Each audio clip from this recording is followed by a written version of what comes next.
தமிழகத்தில் நடைபெற்று வரும் தொடர் பாலியல் வன்செயல்களை கண்டித்து தமிழ்நாடு தௌஹீத் ஜமாத் சார்பில் மாபெரும் விழிப்புணர்வு பேரணி நடைபெற்றது.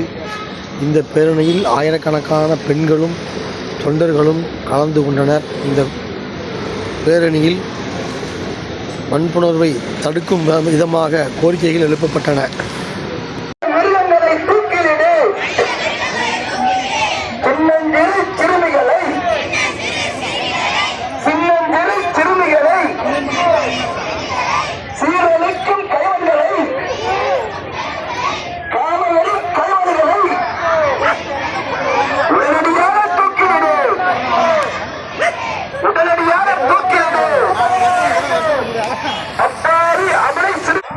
அல்லாஹு அக்பர், அல்லாஹு அக்பர். சத்தமா சொல்லுங்க. நம்ம கொடுக்கிற குரல் தான் நீதியை கேட்கும். அல்லாஹு அக்பர், அல்லாஹு அக்பர். தூக்கிலிடு, தூக்கிலிடு, தூக்கிலிடு, தூக்கிலிடு. மனித மிருகங்களை தூக்கிலிடு, மனித மிருகங்களை தூக்கிலிடு. மனித மிருகங்களால் சிதைக்கப்பட்ட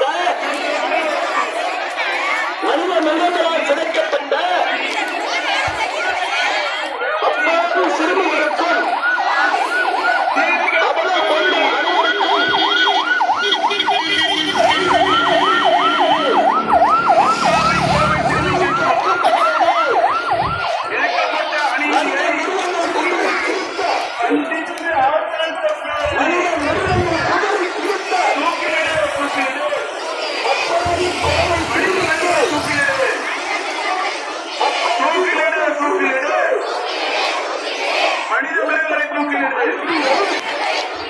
சின்னஞ்சிறு சிறுமிகளை சீரழிக்கும் கைவன்களை, சின்னஞ்சிறு சிறுமிகளை சீரழிக்கும் கைவன்களை, காவலரி கைவன்களை உடனடியாக தூக்கிலிடு, உடனடியாக தூக்கிலிடு. அப்பாவி அபலை சிறுமிகளை, அப்பாவி அபலை சிறுமிகளை அனுடமாய் சித்திரவதை செய்து கொடூரமாய் கொலை செய்யும் ரத்தவெறி மிருகங்களுக்கு மரண தண்டனை உடனே வழங்கு, மரண தண்டனை உடனே வழங்கு. பாதுகாப்பில்லை, பாதுகாப்பில்லை. தமிழ்நாட்டில் பெண்களுக்கு பாதுகாப்பில்லை, பாதுகாப்பில்லை, பாதுகாப்பில்லை. தமிழ்நாட்டில் பெண்களுக்கும் சிறுமிகளுக்கும் குழந்தைகளுக்கும் பாதுகாப்பில்லை, பாதுகாப்பில்லை. ஆசிபாரை கொன்றாயே, நிர்மலையாரை கொன்றாயே, இரண்டு குற்றங்கள் தடையவில்லை, பாலியல் வாழவில்லை. பஸ்ஸில் போனாலும் பாலியல் தொல்லை, பாத்ரூம் போனாலும் பாலியல் தொல்லை.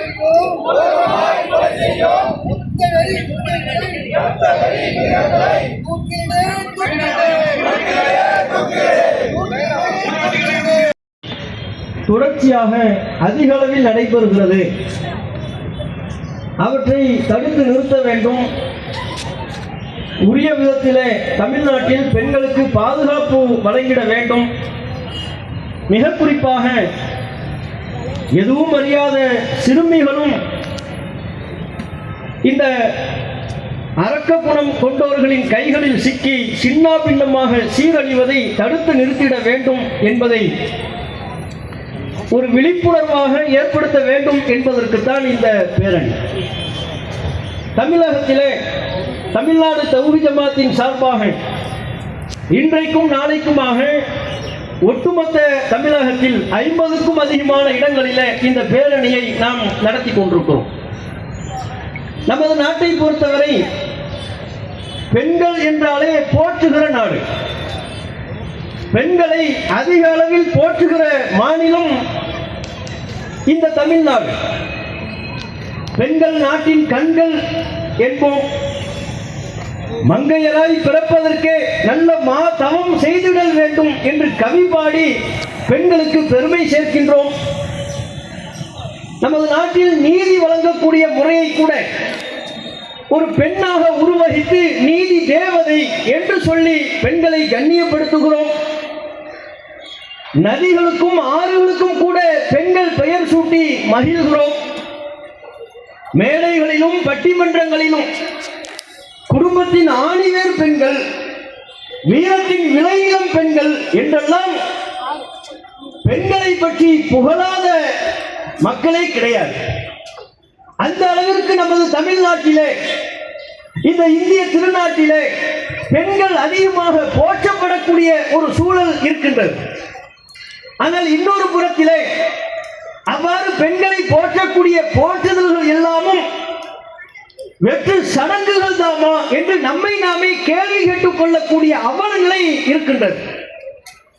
வெளியில் இவ்வாறு பெண்களை புகழ்கிறோம், ஆனால் பெண்களுக்கு எதிராக நடைபெறக்கூடிய தொடர்ச்சியான குற்றச் செயல்கள் அவற்றை ஒரு சமூகமாக தடுத்து நிறுத்துவதில் நாம் தோல்வி அடைகிறோம். ஒரு அரசாக தோல்வி அடைகிறோம். ஒரு நீதி அமைப்பு முறையாக தோல்வி அடைகிறோம். நாடெங்கிலும் குற்றச் செயல்கள். மத்தியில் யார் ஆளுகிறார்கள், மாநிலத்தில் யார் ஆளுகிறார்கள், ஆட்சி கட்சி பேதமின்றி எல்லோர் ஆட்சியிலையும் கடும் அளவில் பாதிக்கப்படுவது பெண்களாக இருக்கிறார்கள். தலைநகர் டெல்லியிலிருந்து தமிழகத்தின் கிராமங்கள் வரை பெண்களுக்கு எதிரான பாலியல் ரீதியான சம்பவங்கள் அதிகரித்துக் கொண்டே இருக்கின்றன. எத்தனை சம்பவங்களை நாம் சொல்ல முடியும்?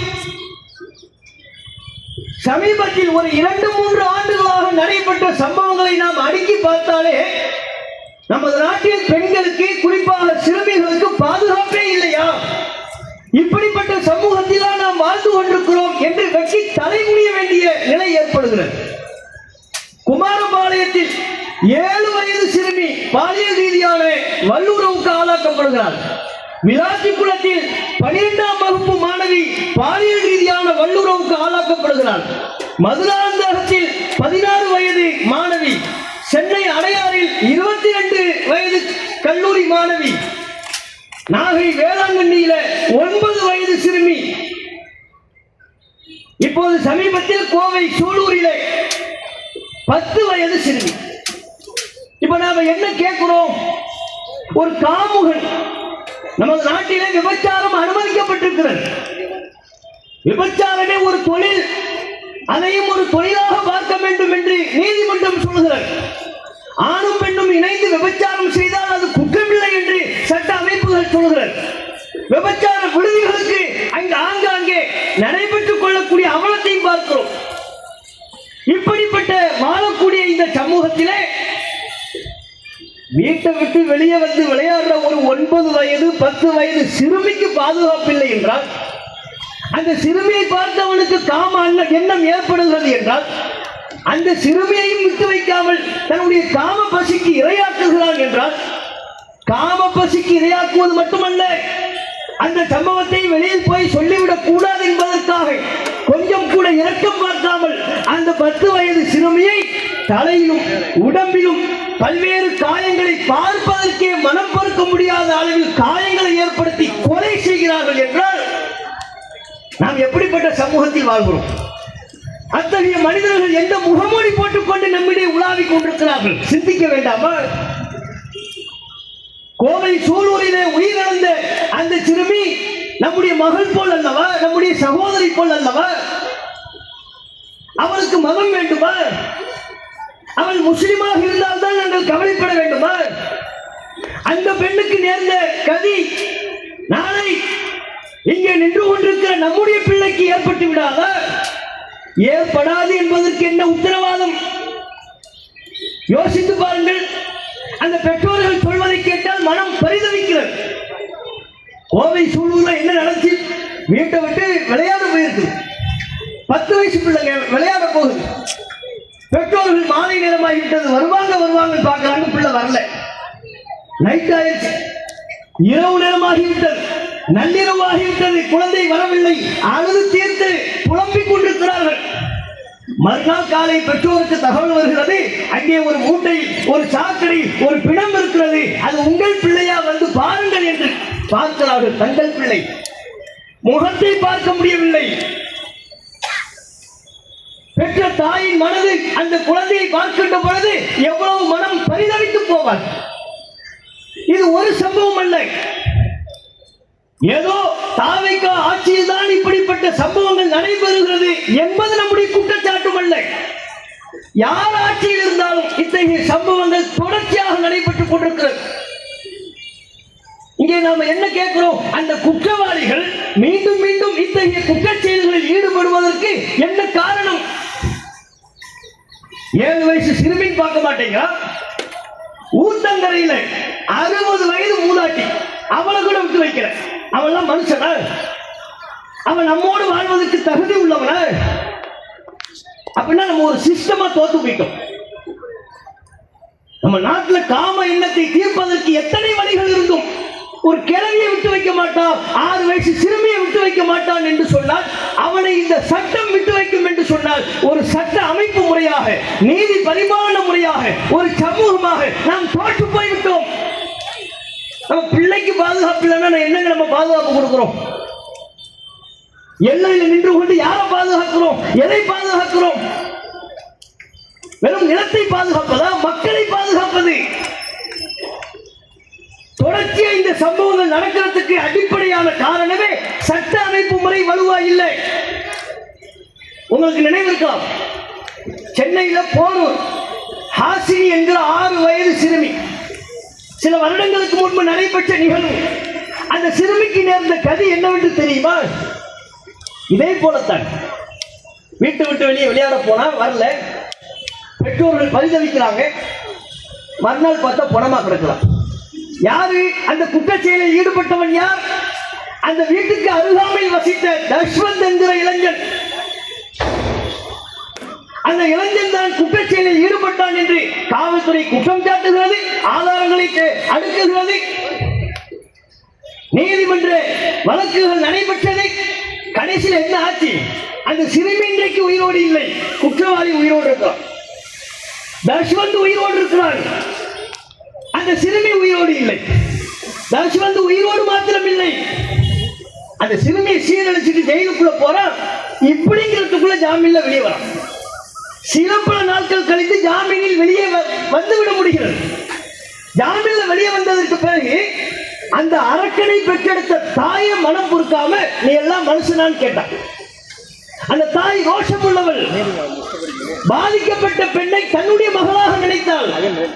அதனால் அவள் தன்னுடைய மகனை பார்த்து அவனை மகனாக கருதாமல் நீ எல்லாம் ஒரு பிள்ளையா?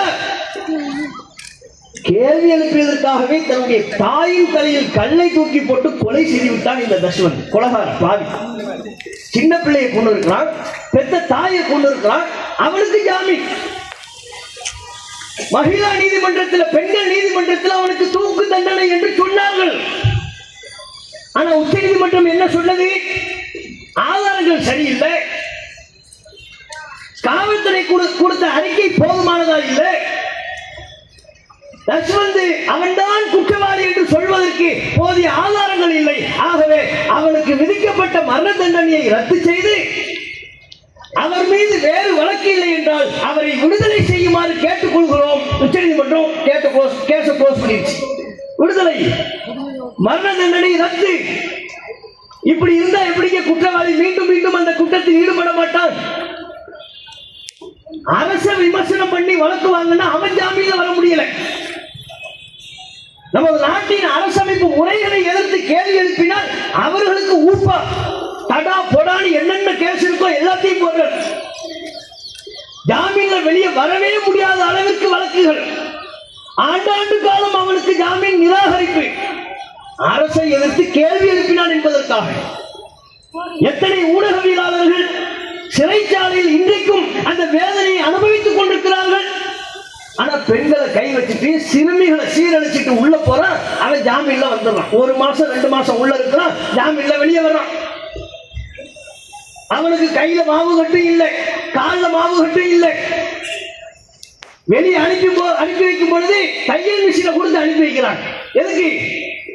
நான் எத்தனை பிள்ளைங்க ட்ரெஸ்ஸை கிழிச்சு நீ கற்பழிச்சேன், இந்தாப்பா கிழிச்ச ட்ரெஸ்ஸை எல்லாம் தச்சு கொடு. தையல் மிஷின் 10,000 ரூபாய் செலவுக்கு.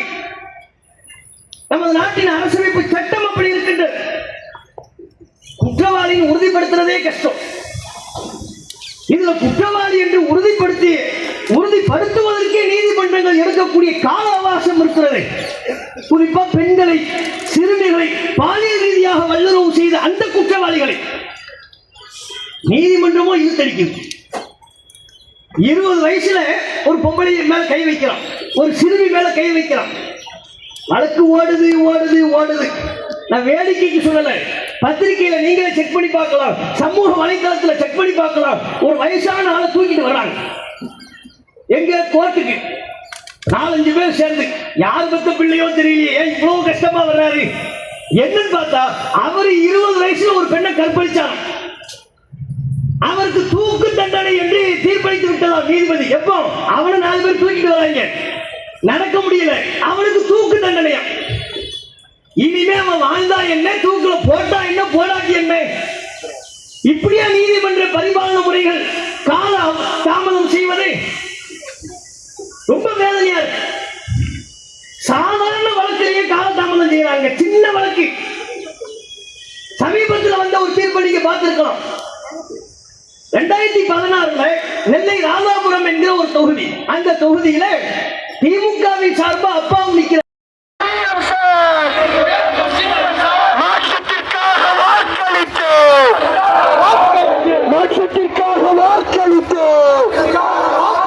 பதவியை கொடுத்த மக்களுக்கு, பதவியை கொடுத்த மக்களுக்கு சினிமா வசனம் தேவையில்லை, சினிமா வசனம் தேவையில்லை.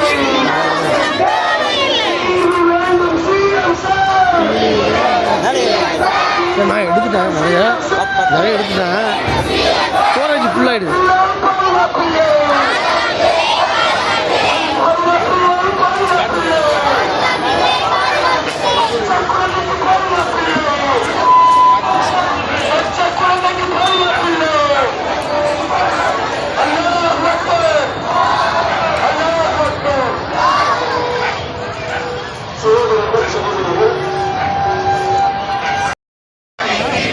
இழைக்கப்பட்ட அநீதியை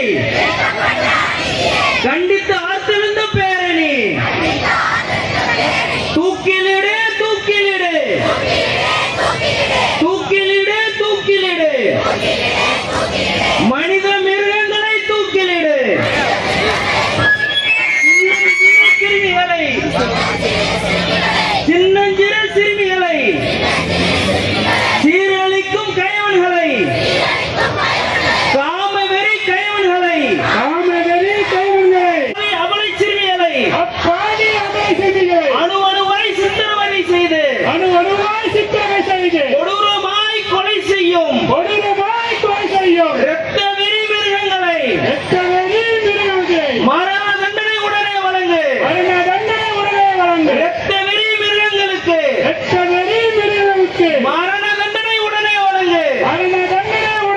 பாதுகாப்பில்லை பாதுகாப்பில்லை பாதுகாப்பில்லை பாதுகாப்பில்லை பாதுகாப்பில்லை.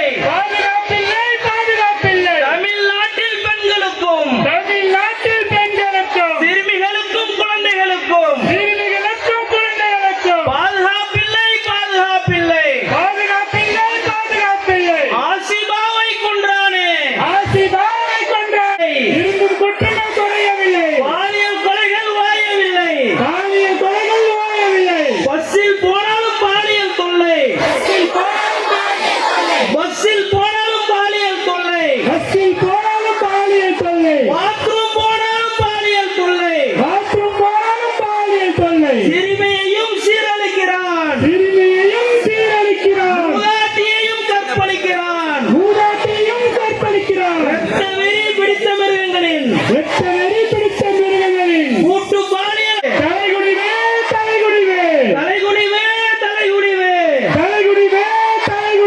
நாட்டுக்கே இது தலைகுனிவு. சிறுமியை கூட்டு கற்பழிப்பு உலக அரங்கில் இந்தியாவுக்கு தலைகுனிவே. வெட்கக்கேடு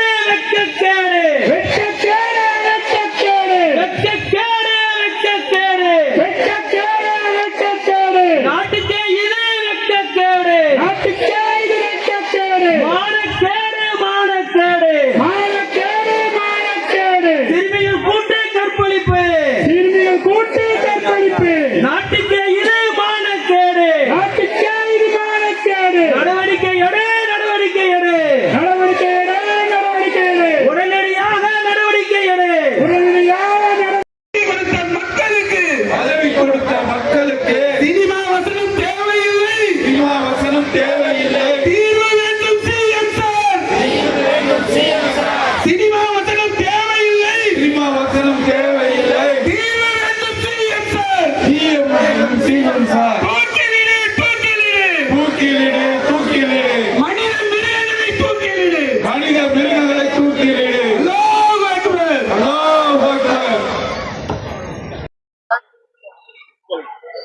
தமிழ்நாடு தௌஹீத் ஜமாத் சென்னை மாவட்டங்களின் சார்பாக இன்றைய தினம் புதுப்பேட்டையில் மிகப்பெரிய பேரணி என்பது நடைபெற்று இருக்கிறது. இந்த பேரணியில் 5000க்கும் அதிகமான குழந்தைகள், பெண்கள் கலந்திருக்கிறார்கள். தமிழகத்தில் கோவை சூலூரில் மிகப்பெரிய அளவிற்கு ஒரு பாலியல் சம்பவம் நடந்து ஒரு குழந்தை கொல்லப்பட்டு இருக்கிறது. 10 வயது குழந்தையை கொல்லக்கூடிய காமுகர்கள் நிறைந்திருக்கக்கூடிய ஒரு மாநிலமாக தமிழகம் மாறியிருப்பது என்பது மிக கொடுமையான ஒரு விஷயமாக இருக்கிறது. வட மாநிலங்களில் நடப்பது போன்ற பாலியல் குற்றங்கள் தமிழகத்தில் இப்போது நடப்பது என்பது மிகவும் வருத்தத்திற்குரிய ஒரு விஷயம். இப்படிப்பட்ட சம்பவங்களை தடுத்து நிறுத்துவதற்கு ஆளும் அரசாங்கம் மிக கடுமையான நடவடிக்கைகளை எடுக்க வேண்டும். பாலியல் குற்றங்களை நான் தடுத்து நிறுத்துவேன் என்று சொல்லி ஆட்சிக்கு வந்திருக்கக்கூடிய விஜய் அவர்கள் இந்த பாலியல் குற்றங்களை தடுத்து நிறுத்துவதற்கு என்ன நடவடிக்கைகளை எடுத்திருக்கிறார் என்கின்ற கேள்வியை மக்கள் கேட்க விரும்புகிறார்கள். அந்த அடிப்படையில் பாலியல் குற்றங்களுக்காக கைது செய்யப்படக்கூடியவர்கள் நிரந்தரமாக சிறைகளில் வைக்கப்பட வேண்டியவர்கள், பாலியல் குற்றங்களில் ஈடுபட்டவர்கள் மரண தண்டனை கொடுக்கப்பட வேண்டியவர்கள், மிக கடுமையாக கையாளப்பட வேண்டியவர்கள் என்கின்ற விஷயங்களை இந்த கூட்டத்தின் வாயிலாக நாங்கள் வலியுறுத்தி சொல்லி இருக்கின்றோம். இதில் ஆயிரக்கணக்கான மக்கள் எவ்வாறு கலந்திருக்கிறார்களோ அவ்வாறு இன்றைய தினம் தமிழகத்தில் சுமார் 50 இடங்களில் பல்வேறு மாவட்டங்களில் சிறு குக்கிராமங்களில் இப்படிப்பட்ட பேரணி நடைபெற்றிருக்கிறது. பல இடங்களில் தடையை மீறி, காவல்துறையினுடைய தடையை மீறி இப்பேரணியை தமிழக மக்களினுடைய நன்மைக்காக தமிழ்நாடு தௌஹீத் ஜமாத் நடத்தி இருக்கிறது என்பதை இந்த கூட்டத்தின் வாயிலாக நாங்கள் சொல்லிக் கொள்கிறோம். அல்லமீன், மாநில செயலாளர், TNDA.